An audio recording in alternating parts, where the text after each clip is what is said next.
Commander Lee Dae-ho stood on the bridge of the UES Retribution and watched the last message from Earth disappear into static.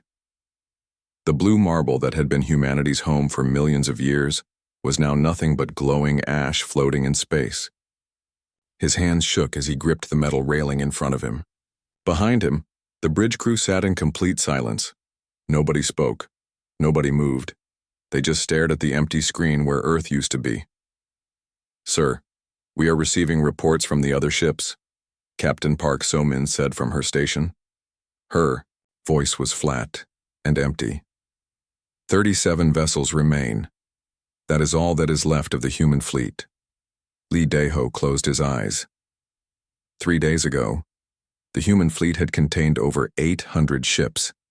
They had been spread across 12 star systems, protecting colonies and trade routes. When the Keth Empire attacked, most of the fleet had rushed back to defend Earth. They had arrived too late. The Keth dreadnoughts were already in orbit around the planet. The massive alien ships were firing their planet-killer weapons down at the surface. The human fleet had fought bravely. They had thrown everything they had at the Keth ships: energy beams, missiles, even ramming attacks. Nothing worked. The Keth shields were too strong. Their weapons were too powerful. One by one, human ships had been destroyed. The lucky ones exploded quickly. The unlucky ones were captured, their crews taken alive for whatever horrible things the Keth did to prisoners. "Commander Dr. Kim Hye-jin is requesting permission to speak with you," Park So-min said. Lee Dae-ho nodded. "Put her through." The main screen flickered to life. Dr. Kim appeared sitting in her small laboratory aboard the UES Discovery. She was the fleet's best expert on alien species. She had spent 20 years studying different races across the galaxy. Her face was pale and drawn. Dark circles surrounded her eyes. "Commander, I have finished analyzing the Keth communications. We intercepted during the battle," she said. "What I found, it is not good news." "Tell me, Doctor." Kim took a deep breath. "The Keth are calling humans soft meat. They say we are easy prey. They are laughing about how quickly we fell. They think our peaceful approach to diplomacy over the last century proves we are weak. They see us as nothing more than animals to be hunted." Lee Dae-ho felt something cold settle in his stomach. For over 100 years, humanity had chosen the path of peace. They had joined the Galactic Council. They had signed treaties. They had resolved conflicts through talking instead of fighting. The human military had become more like a police force than an army. Most ships were designed for exploration and trade, not war. "There is more," Kim continued. "The Keth have already begun moving to the outer colonies. They are not just conquering our settlements. They are enslaving the survivors. Men, women, children, it does not matter to them. The Keth see humans as entertainment. They enjoy watching us suffer." The bridge fell silent again. Lee Dae-ho could hear the quiet hum of the ship's engines. He could hear the soft beeping of the computers. But underneath it all, he could hear something else. It was the sound of rage building in the hearts of every human still alive. "Sir," Park So-min said quietly, "Admiral Cho Young-soo is requesting all ship commanders report to the UES Vengeance for an emergency meeting." Lee Dae-ho straightened his uniform. "Understood. Prepare a shuttle." 2 hours later, Lee Dae-ho floated through the docking bay of the flagship UES Vengeance. The artificial gravity was weak here, making everything feel dreamlike and strange. Other shuttlecraft were arriving at the same time. He recognized some of the commanders stepping out. Captain Yoon Tae-young from the destroyer Fury looked older than his 50 years. Lieutenant Commander Han Bo-ra from the scout ship Whisper moved like a person carrying a heavy weight. They all gathered in the main conference room. Admiral Cho Young-soo sat at the head of the table. He was an old man, nearly 70, with gray hair and deep lines around his eyes. He had served in the human fleet for 40 years. He had been there during the last real war humanity had fought, back when they still remembered how to be soldiers. "Commanders," Admiral Cho began, "we face a simple choice. We can surrender to the Keth Empire and hope they show us mercy. We can flee to the rim worlds and try to rebuild somewhere far away. Or we can fight." Captain Yoon Tae-young leaned forward. "Fight with what, sir?" We have 37 ships against thousands. Our weapons barely scratched their hulls. Our shields could not stop their energy beams. How can we possibly win?" Admiral Cho was quiet for a moment. Then he stood up and walked to the large window that looked out into space. In the distance, they could see the dim glow of the sun that had once warmed Earth. "The Keth made one mistake," he said. "They think they understand us. They see our peaceful diplomacy and they believe that is who we really are. But they never studied our history. They never learned about the species that once turned entire continents into battlefields." He turned back to face the commanders. "Humanity did not become peaceful because we were weak. We became peaceful because we were too strong. We were too good at killing each other. We fought wars that lasted decades. We built weapons that could destroy entire cities in seconds. We killed billions of our own kind over resources, over ideas, over land." Lee Dae-ho felt something stirring in his chest. It was not hope exactly. It was something darker and more dangerous. "The Keith want to play games of extinction," Admiral Cho continued. "They want to hunt us like animals. They want to make us suffer for their entertainment. Very well. But they should have studied their prey more carefully. They should have learned what happens when you threaten a species that once conquered its own planet through pure violence." The Admiral moved to a control panel and activated a holographic display. Images appeared in the air above the table. Ancient Earth battles, soldiers fighting in trenches, cities burning under bombardment, ships sinking in dark oceans. "We chose to forget these things," Admiral Cho said. "We decided we were better than our violent past. We put away the weapons and the tactics that made us the most dangerous predators on our world. But forgetting is not the same as losing the ability. The knowledge is still there. The instincts are still there. We just need to remember how to use them." Commander Park Ji-won from the medical ship Mercy spoke up. "Sir, are you suggesting we abandon everything we have stood for? Our principles? Our ethics?" Admiral Cho looked at her with sad eyes. "Commander, our principles did not save Earth. Our ethics did not protect our children. The Keth have shown us that the galaxy is not ready for a peaceful humanity. Perhaps it is time to show them what a warlike humanity looks like." The room was quiet for a long time. Each commander was thinking about the same things. Their dead friends, their destroyed homes, the people they had failed to protect. Finally, Lee Dae-ho spoke. "What are your orders, Admiral?" Cho Young-soo smiled, but it was not a happy expression. It was the smile of a predator showing its teeth. "We are going to teach the galaxy something they have forgotten," he said. "The most dangerous animal is not the strongest or the fastest. It is the one that has nothing left to lose. The Keth wanted to hunt humans. Now they will learn what it means to become the prey." Captain Song Min-ho checked his weapon one more time before stepping out of the shuttle. The surface of Mars was cold and dead under the pale morning sun. Red dust covered everything like dried blood. In the distance, he could see the broken remains of the Terran Defense Academy. The Keth had bombed it 3 days ago, but they had not bothered to check if anything survived underground. "Stay close and watch for movement," Song Min-ho whispered to his team. Lieutenant Na Yeon-woo nodded and raised her scanner. Sergeant Oh Kyung-min gripped his rifle tighter. They had volunteered for this mission because they understood what was at stake.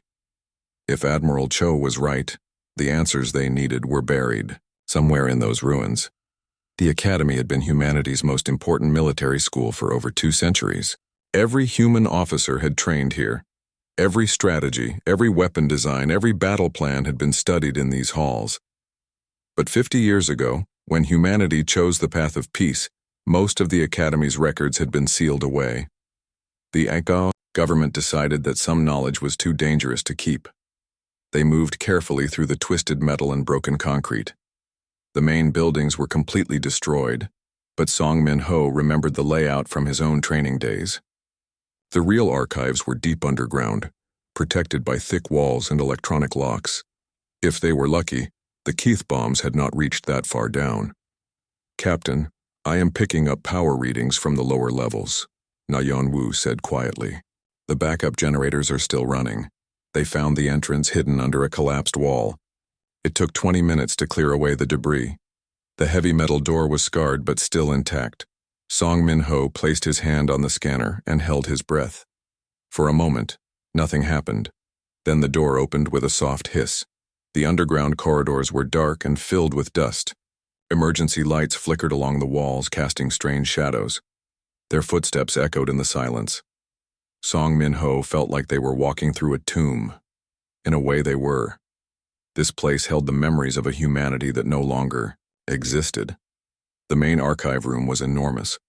Row after row of data storage units stretched into the darkness. Millions of files were stored here. Battle reports from ancient wars, weapon specifications that had been banned for decades, tactical manuals written by generals whose names were now forbidden to speak. "My God," Oh Kyung-min whispered. "Look at all of this." Song Min-ho activated his portable computer and began accessing the files. What he found made his hands tremble. Detailed plans for biological weapons that could kill entire cities, strategies for psychological warfare designed to break enemy morale completely, instructions for turning ordinary objects into deadly traps. This was knowledge from humanity's darkest period, when they fought wars not just to win but to make their enemies suffer. "Captain," Na Yeonwoo called from across the room.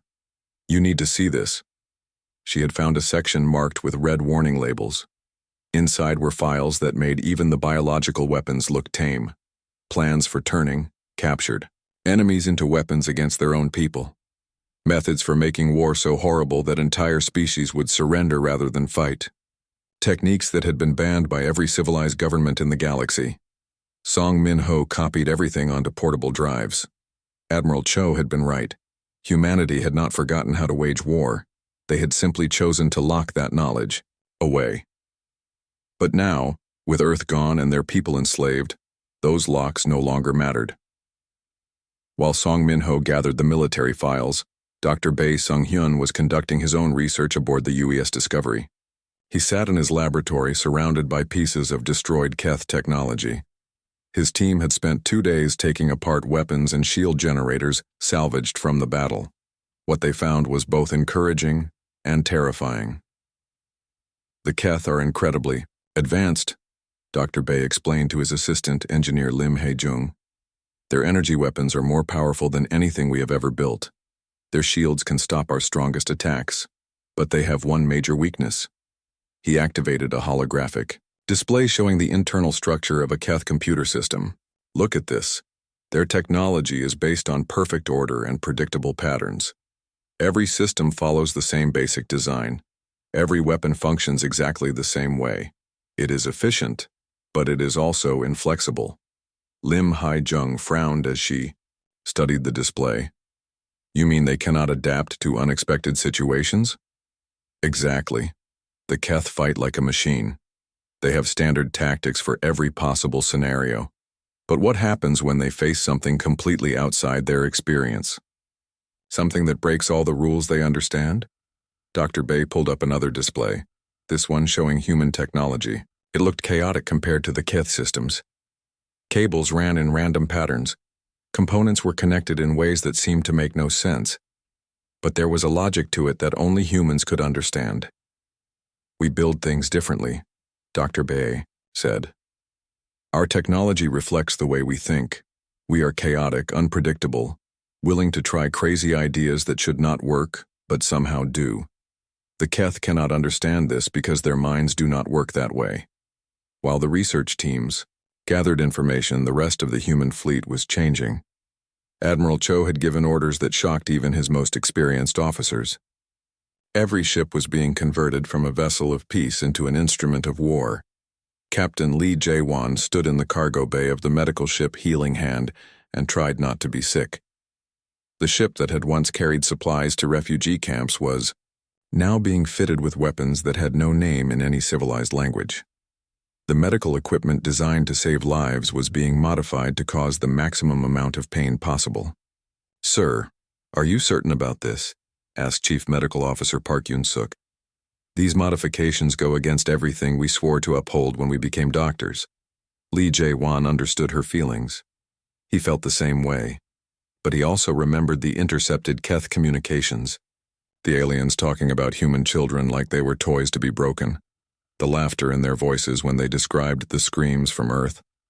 "Doctor, the Keth do not see us as people," he said quietly. "They see us as animals to be hunted. If we want to survive, we must become something they fear more than death itself."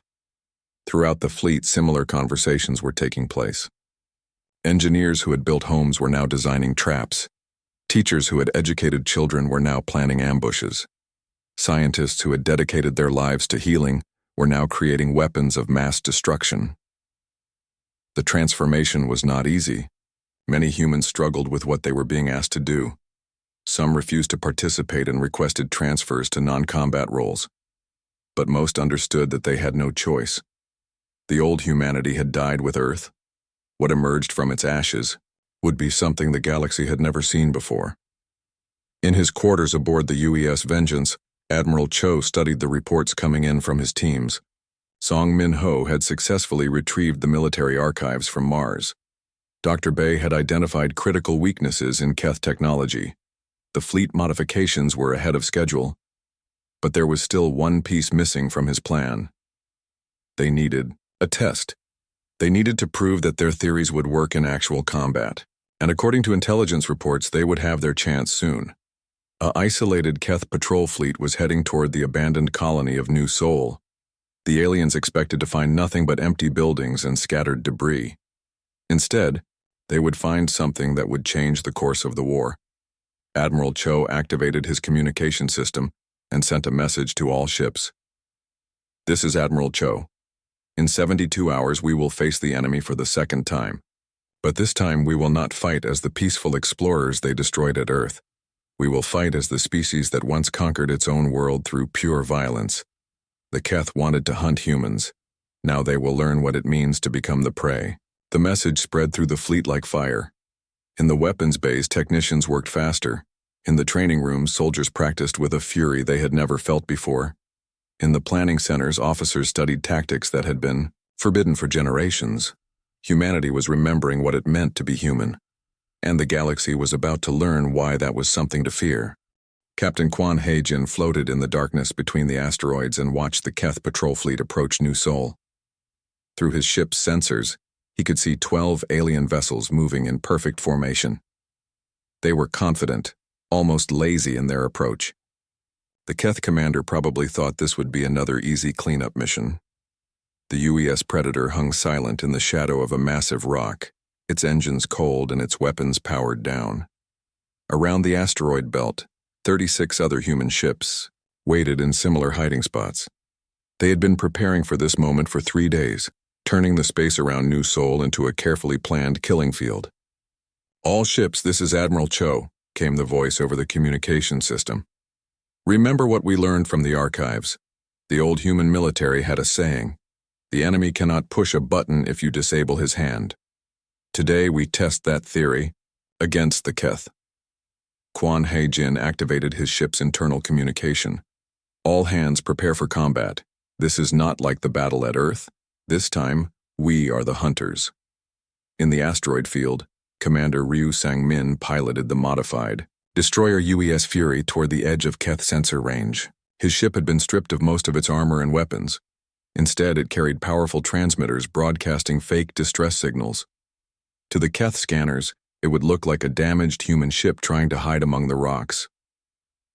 The plan was simple but deadly.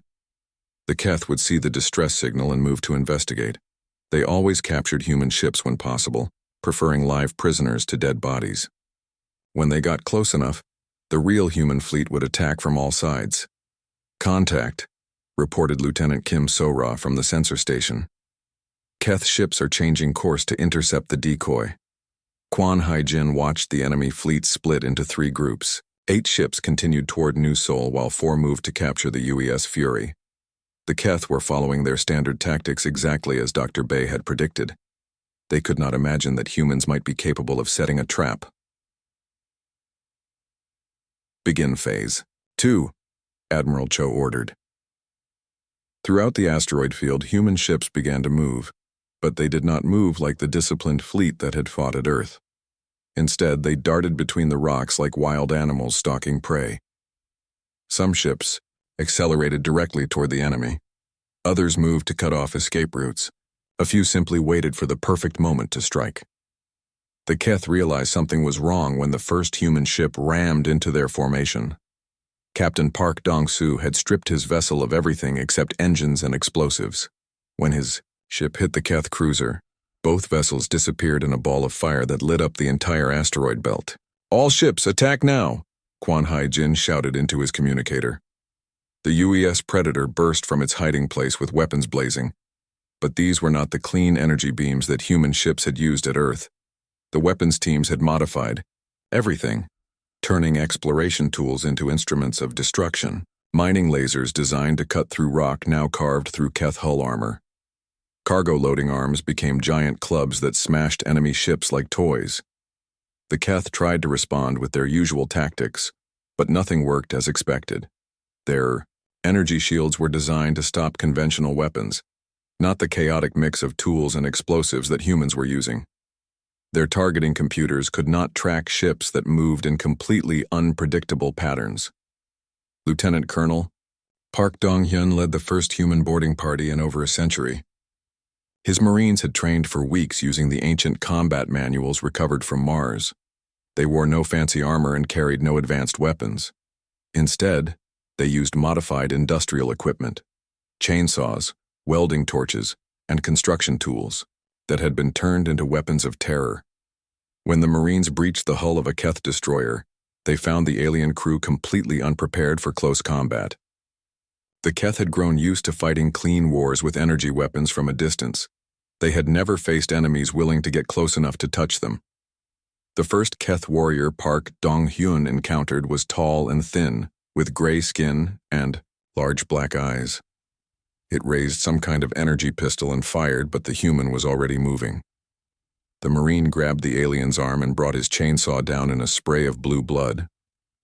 The sound that came from the Keth was not like anything Park Dong-hyun had ever heard. It was a scream of pure terror that echoed through the ship's corridors. Other aliens heard it and began to panic. They had never seen their own kind killed in such a brutal way. "Push forward," Park Dong-hyun ordered his Marines. "Show them what humans do to things that threaten our young." The boarding action turned into a nightmare for the Keth crew. Human Marines moved through the ship like a plague, killing everything they found. They showed no mercy and took no prisoners. When they reached the bridge, the alien captain tried to surrender. Park Dong-hyun shot him in the head and kept moving. Dr. Jung Soo-young watched the battle from the medical bay of the UES Mercy and tried to understand what she was seeing. The humans were winning, but they were also changing. The peaceful explorers who had left Earth were becoming something else, something savage and terrible. When the first wounded Marines returned from the boarding action, she could see it in their eyes. They had crossed a line that could never be uncrossed. They had remembered what it felt like to kill not just for survival, but for revenge. "Doctor, we have Keth prisoners," reported medical technician Yoon Ji-hee. "What should we do with them?" Jung Soo-young looked at the three aliens lying on stretchers. They were injured but alive, their large eyes filled with fear. A few hours ago, she would have treated their wounds without question. That was what doctors did. They healed the sick and injured regardless of who they were. But then she remembered the reports from Earth, the Keth talking about human children like they were toys, the laughter in their voices when they described the screams. "Put them in the holding cells," she said quietly. "We will question them later." The Battle of New Seoul lasted only 4 hours, but its effects would be felt across the galaxy. Of the 12 Keth ships that entered the asteroid field, only 2 escaped. The rest were either destroyed or captured. More importantly, the survivors carried with them something the Keth Empire had never experienced before: fear. The recordings from the battle spread through alien communication networks like a virus. Other species watched in horror as humans used weapons that had no names in civilized languages. They saw human ships ram enemy vessels, while their crews screamed war cries. They watched human Marines butcher alien prisoners with tools designed for construction work. Admiral Cho stood on the bridge of the UES Vengeance and reviewed the battle reports. 15 human ships had been lost, including the brave crew of the UES Martyr. who had detonated their reactor to destroy a Keth battlecruiser. But the message had been sent.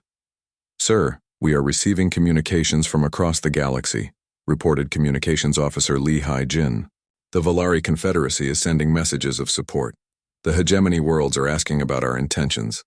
And the Keth Empire—" She paused, her face pale.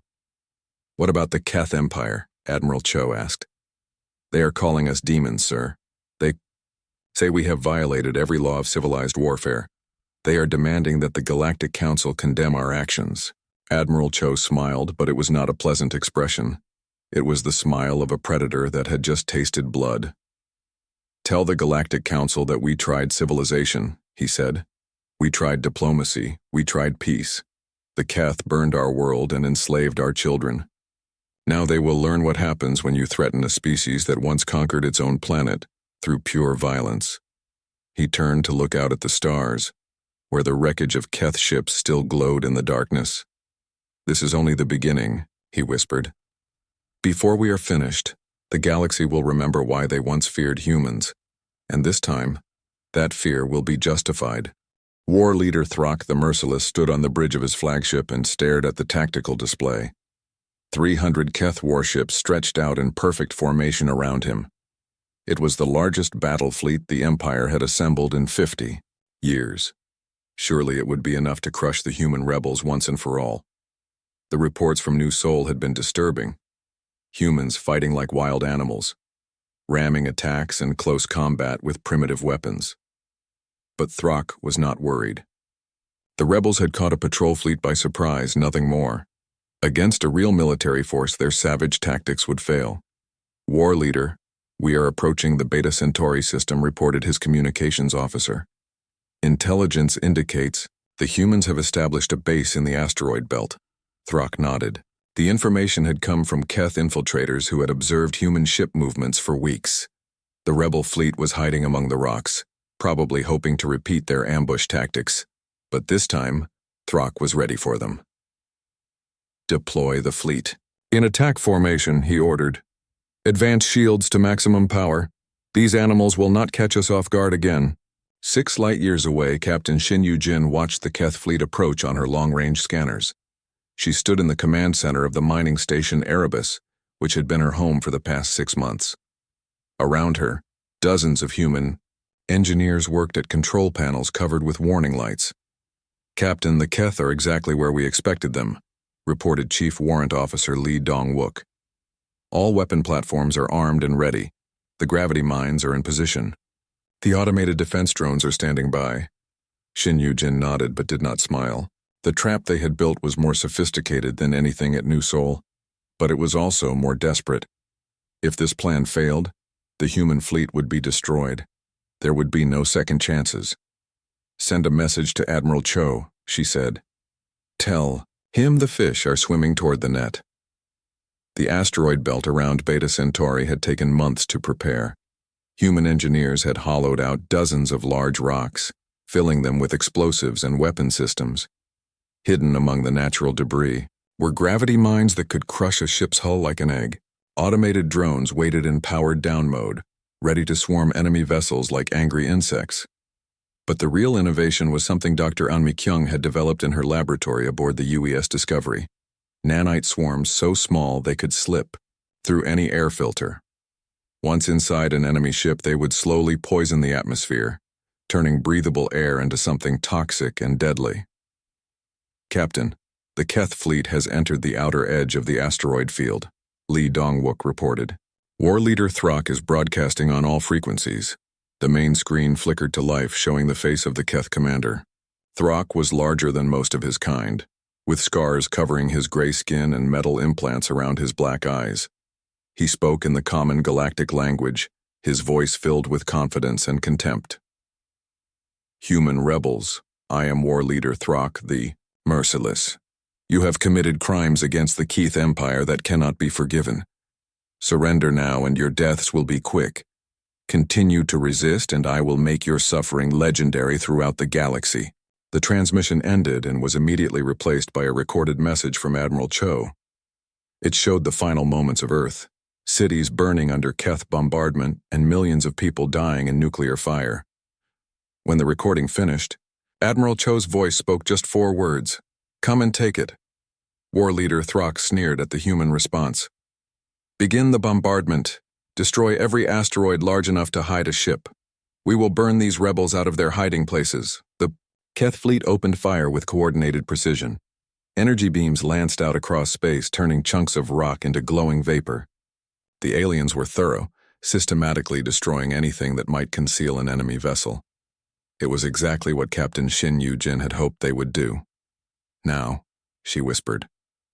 Hidden among the asteroids, the real rocks began to explode. But these explosions were not designed to destroy the Keth ships. Instead, they filled space with clouds of metallic debris and electromagnetic interference. Within minutes, the entire asteroid field was obscured by a thick fog that blocked sensors and communications.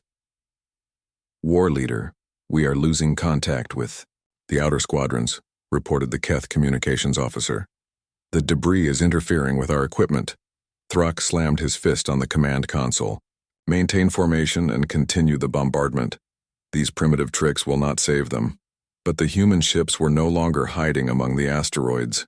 They had been waiting in empty space beyond sensor range, using the asteroid field as a distraction.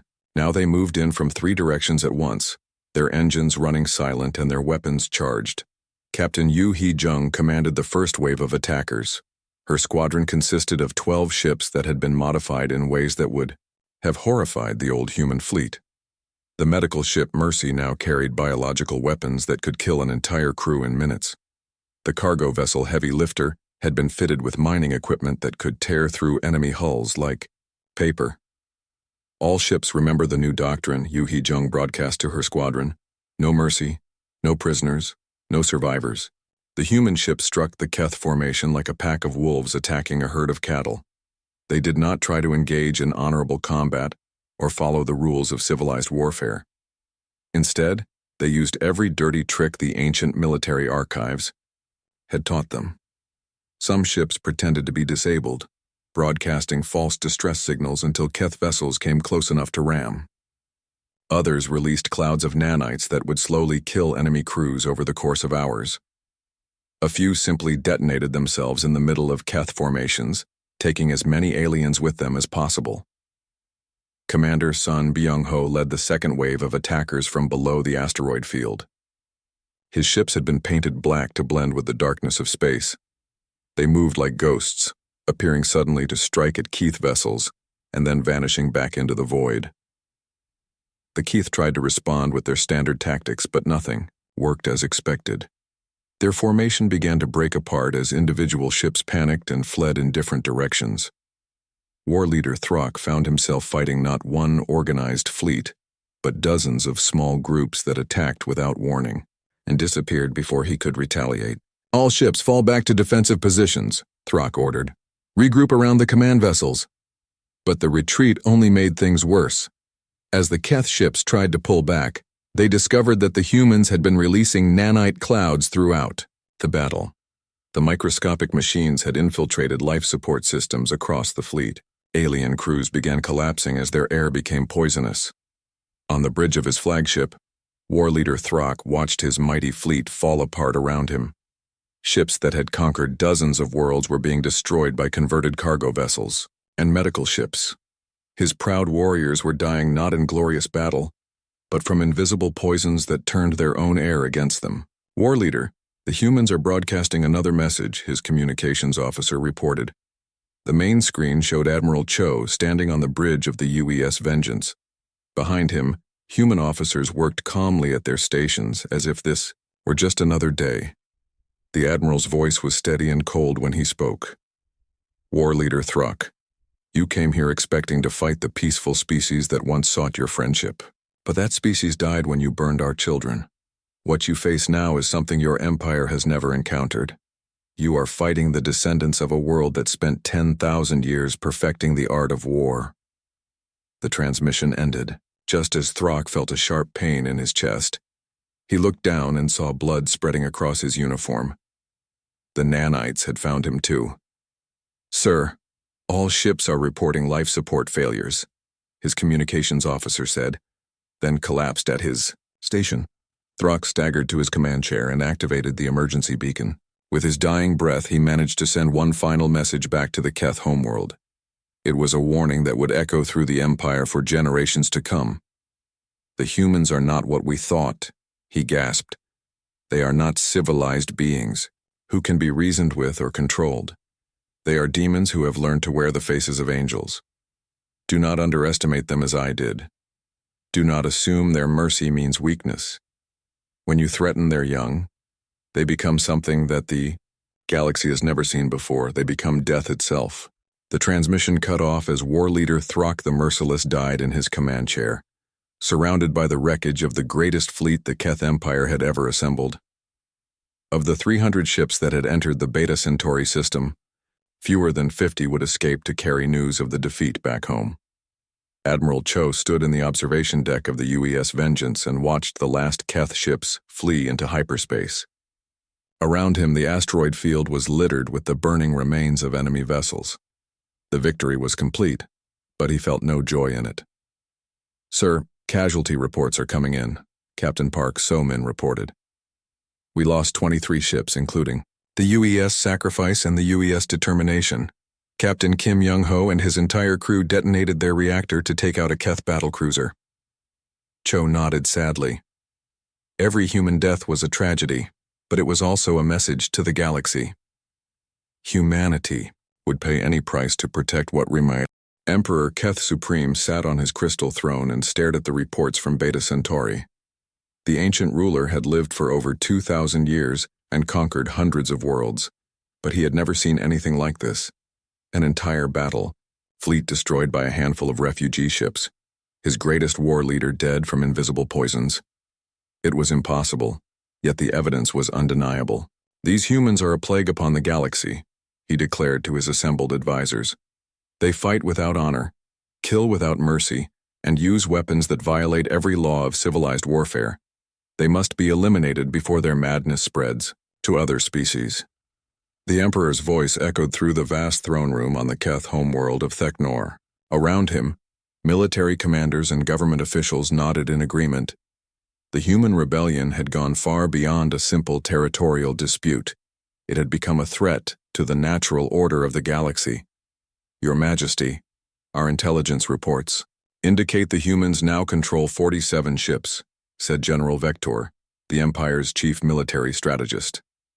"They are scattered across 12 star systems, striking our supply lines and attacking isolated outposts. We cannot predict where they will appear next." Emperor Keth Supreme rose from his throne, his ancient limbs moving with surprising grace. "Then we will destroy everything. Mobilize the entire Imperial Navy. Every ship, every weapon, every soldier. I want 2,000 vessels hunting these animals. When we find them, we will show the galaxy what happens to those who defy the Keth Empire." Meanwhile, in the cargo bay of the converted hospital ship Mercy, Captain Jang Yoon-ho supervised the loading of biological warfare canisters. The containers held diseases that human scientists had spent months developing in secret laboratories. Each canister could kill every living thing on a planet within days. "Captain, are we really going to use these?" asked Medical Officer Dr. Song Hae-young. "These weapons could wipe out entire civilizations." Jang Yoon-ho looked at the young doctor with tired eyes. "The Keth showed us no mercy when they burned Earth. They laughed when they enslaved our children. Now they will learn what it means to face a species that has nothing left to lose." The campaign that followed became known throughout the galaxy as the 100 Days of Blood. Human ships appeared in Keth space like ghosts, striking without warning and vanishing before the enemy could respond. They attacked military bases, civilian colonies, and trade routes with equal savagery. Commander No In-sung piloted the UES Reckoning through the asteroid belt around the Keith mining world of Veltar. His ship was a patchwork creation built from scavenged alien technology and human desperation. The hull was scarred from dozens of battles, and the engines made sounds that would have terrified any sane engineer. Target acquired. Reported weapons. Officer Kim Tae-hee. Kethor Processing Facility dead ahead. Estimated population 12,000. No In-sung nodded grimly. The facility was defended by orbital platforms and a squadron of patrol ships. But none of that mattered now. The humans had learned that the best defense against superior technology was to attack so viciously that the enemy could not think clearly. Don't rediraro the biological canisters, he ordered. Make sure they reach the main air recycling systems. The attack on Veltar lasted only 30 minutes, but its effects would linger for years. The biological agents spread through the facility's atmosphere, like an invisible plague. Within hours, 12,000 Keth workers were dead. Within days, the entire mining operation had collapsed. Major Sim Chang-min led a different kind of mission on the agricultural world of Mordun. His commando team had spent weeks infiltrating the planet's main city, disguised as alien merchants. They carried weapons that looked like ordinary trade goods and explosives hidden in food containers. The attack began during the morning rush hour when the streets were crowded with Keth civilians heading to work. Sim Chang-min and his team struck at transportation hubs, government buildings, and schools. They showed no mercy to anyone, military or civilian, adult or child. Remember, we are not soldiers anymore, Sim Chang-min told his team over the radio. We are the nightmare that comes for those who threaten human children. Make them understand that there is nowhere they can hide from our wrath. The psychological impact of the human attacks was even more devastating than the physical damage. Keth citizens began to fear leaving their homes. Trade routes that had operated safely for centuries were abandoned. Military commanders started refusing assignments to systems where human ships had been spotted. Lieutenant Commander Bae Hyo-jin made the ultimate sacrifice during the attack on the Keth orbital fortress at Zephyr Station. She piloted her ship, the UES Vengeance, directly into the station's main reactor core. Her final transmission was broadcast across the galaxy, becoming a rallying cry for human forces everywhere. This is for Earth, she said calmly as her ship accelerated toward the target. This is for our children. This is so that no other species will ever suffer what we have suffered. The explosion destroyed the entire station and its garrison of 50,000 Keth soldiers. But more importantly, it sent a message to every alien in the galaxy. Humans were willing to die to kill their enemies. They would sacrifice everything to ensure that their species survived. Dr. Ko Sung-jae took the psychological warfare to its logical conclusion when she broadcast execution footage across the galactic communication networks. The recordings showed captured Keth leaders being killed by human children, orphans whose parents had died when Earth burned. The images were carefully chosen for maximum impact. Young human faces, still innocent despite everything they had suffered, calmly executing the aliens who had destroyed their world. The children spoke in clear voices as they pulled the triggers, explaining that this was justice for their murdered families. "We are not monsters," said one 10-year-old girl as she stood over the body of a Keth general. "We are what you made us when you burned our home and killed our parents. Every Keth who dies today dies because your empire chose to make war on children." The broadcasts caused panic throughout Keth space. Military units began deserting their posts rather than risk capture by human forces. Civilian populations fled to the inner worlds, abandoning the outer colonies to whatever fate awaited them. The neutral powers of the galaxy watched in horror as humanity transformed itself into something unrecognizable. The ancient Nexari Empire, which had remained neutral in galactic conflicts for over 1,000 years, sent desperate messages to both sides urging restraint. The Nexari ambassador, a being so old that his species was considered mythical by some, appeared before the Galactic Council to plead for sanity. The humans have suffered greatly, but they have become something that threatens the stability of all civilization. If they are not stopped, their methods will spread to other species. War itself will become something too terrible to survive. Admiral Cho received the ambassador's message while standing in the ruins of a Keth military academy on the world of Torgath. His Marines had just finished executing the faculty and students, including children as young as 5 years old. The humans had learned that in total war, there were no innocent civilians. "Tell the ambassador that we tried his way," Cho said to Communications Officer Lee Hai-jin. "We spent a century seeking peace through diplomacy and compromise. The result was the destruction of our homeworld and the enslavement of our people. Now we will try our own methods. The Admiral's response was broadcast throughout the galaxy, ending any hope for a negotiated settlement. The Keth Empire wanted to play games of extinction. They wanted to hunt humans like animals and make our children into slaves. Very well. But they should have studied their prey more carefully. They should have learned what happens when you threaten a species that once turned its own planet into a battlefield. He paused, looking directly into the camera with eyes that held no trace of mercy or compassion. We will accept nothing less than the complete extinction of the Keth species. Every world they control will burn. Every ship they build will be destroyed. Every Keth who draws breath is an enemy that must be eliminated. This is not a war anymore. This is the systematic extermination of everything that threatens human survival. The message ended, leaving the galaxy to contemplate a terrifying new reality. The peaceful, diplomatic humans were gone forever. In their place stood something that would make the ancient conquerors look like children playing with toys. The 100 days of blood continued with increasing intensity. Human ships struck deeper into Keth territory, leaving devastation in their wake. They bombed cities, poisoned water supplies, and turned entire star systems into graveyards. The mathematics were simple and brutal. If the Keth Empire wanted to commit genocide against humanity, then humanity would return the favor with interest.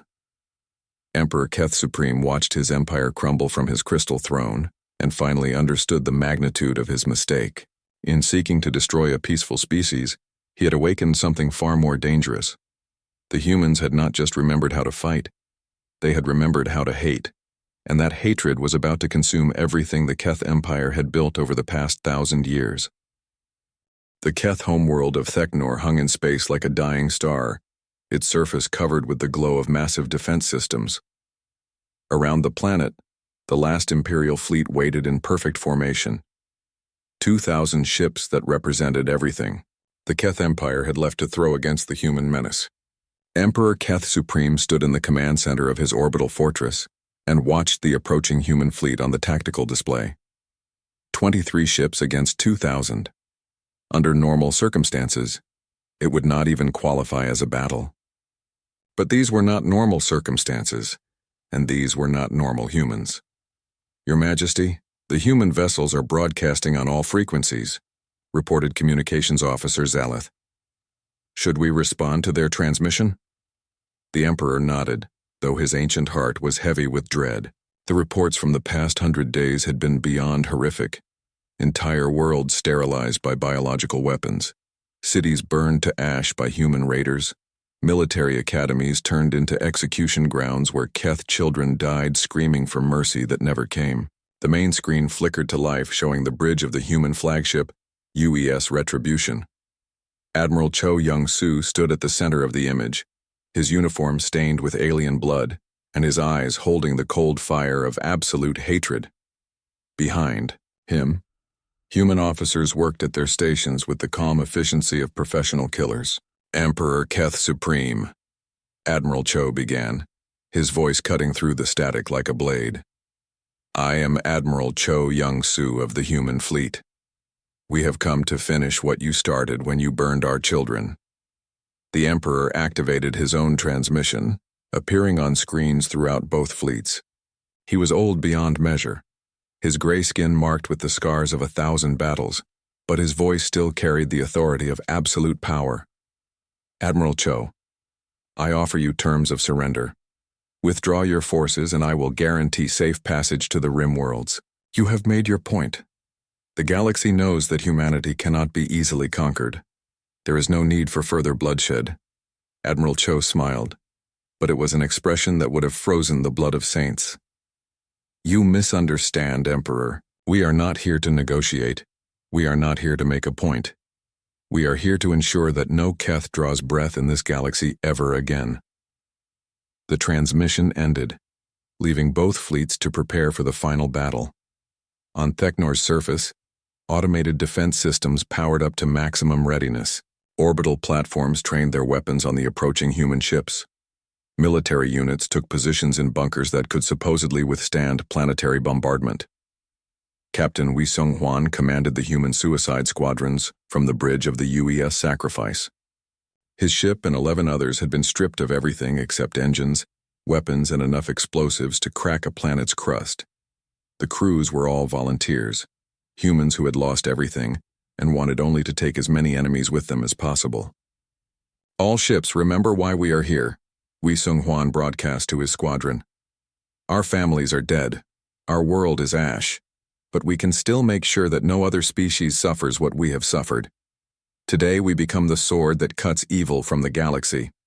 The battle began when the first human ship rammed into a Keth orbital platform. The UES Determination, commanded by Captain Lee Young-soo, accelerated to ramming speed and struck the defensive station with the force of a small asteroid. Both vessels disappeared in a nuclear fireball that lit up the night side of Theknor. The Keth fleet responded with overwhelming firepower, energy beams lancing out to destroy the human attackers. But the humans were no longer fighting to preserve their ships or their lives. They were fighting to ensure maximum damage to the enemy, regardless of cost. Commander Pyo Jung-hai led the ground assault from a modified cargo ship that smashed through Theknor's atmosphere like a falling star. His Marines had spent months training for urban warfare, using techniques recovered from humanity's bloodiest conflicts. They carried weapons designed not just to kill, but to terrorize. When the cargo ship crashed in the center of the Keth capital city, the Marines poured out like demons from hell itself. They moved through the streets with brutal efficiency, killing everything that moved. Soldiers, civilians, children. It made no difference. The humans had learned that in total war, mercy was a luxury they could not afford. Colonel Yang Tai-ho led his troops into the government district, where Keth officials tried to coordinate the defense. But coordination was impossible when the enemy fought with weapons designed for construction work. Human Marines wielded chainsaws, welding torches, and industrial presses that had been modified into instruments of torture. The psychological impact was devastating. Keth soldiers who had conquered dozens of worlds broke and ran when faced with humans who fought like machines built for killing. The aliens could not understand an enemy that showed no fear of death and no interest in survival. Dr. Moon Hae-young followed the assault troops through the burning streets, documenting everything for the historical record. She had once been a healer, dedicated to preserving life and reducing suffering. Now she watched human children, orphaned by the destruction of Earth, systematically execute Keth civilians in the streets.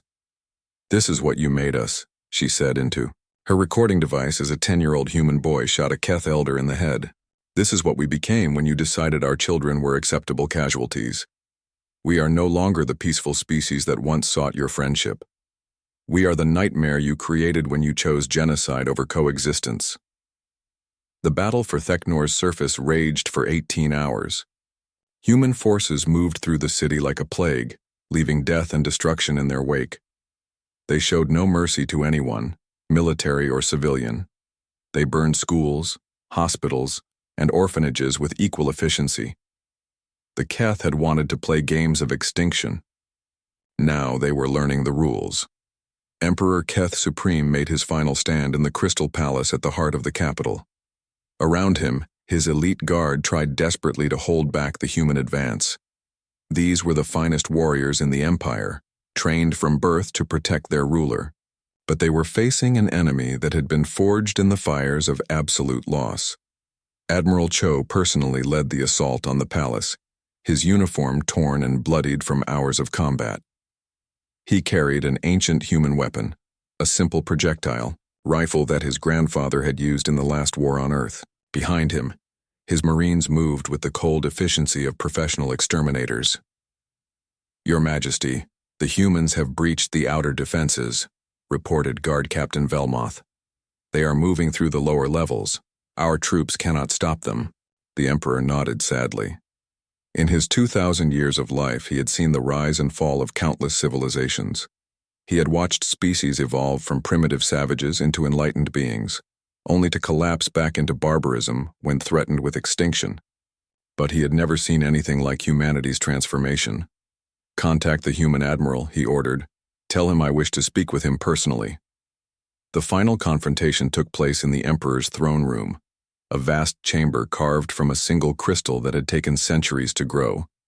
Emperor Keth Supreme sat on his ancient seat of power, surrounded by the bodies of his guards. Across from him, Admiral Cho stood with his weapon raised, his face showing no emotion except cold satisfaction. Admiral Cho, I offer you complete surrender, the Emperor said, his voice echoing through the empty chamber. The Keth Empire yields to humanity. Our fleets will stand down. Our worlds will submit to your authority. Spare my people, and I will give you everything you demand. Admiral Cho studied the alien ruler for a long moment. Once, he might have accepted such an offer. The old humanity would have shown mercy to a defeated enemy. But that humanity had died screaming in the nuclear fires that consumed Earth. You should have thought of that before you burned our children, he said quietly. The execution of Emperor Keth Supreme was broadcast across the galaxy on every communication network. The ancient ruler died not in glorious battle, but kneeling before a human who showed no more emotion than someone stepping on an insect. With his death, the Keth Empire ceased to exist as a political entity. But Admiral Cho was not finished. The human fleet spent the next 3 days systematically destroying everything on Theknor that could support life. They poisoned the water supplies, burned the forests, and salted the agricultural zones. When they were done, the Keth homeworld was nothing but a dead rock orbiting a dying star. The final message came from Admiral Cho himself, standing in the ruins of the Crystal Palace. Behind him, human soldiers loaded Keth civilians onto transport ships bound for labor camps in the Outer Rim. The lucky ones would die quickly from overwork. The unlucky ones would live long enough to understand what humanity had become. To all species in the galaxy, this is Admiral Cho Young-Soo of the human fleet, he began, his voice carrying to every inhabited world within 1,000 light years. The Keth Empire no longer exists. Every world they controlled now belongs to humanity. Every ship they built has been destroyed. Every Keth who draws breath does so only because we allow it. He paused, looking directly into the camera with eyes that held no trace of mercy or compassion. We offered the galaxy peace. We sought coexistence through diplomacy and compromise. The Keth chose war instead. They chose to make our children int,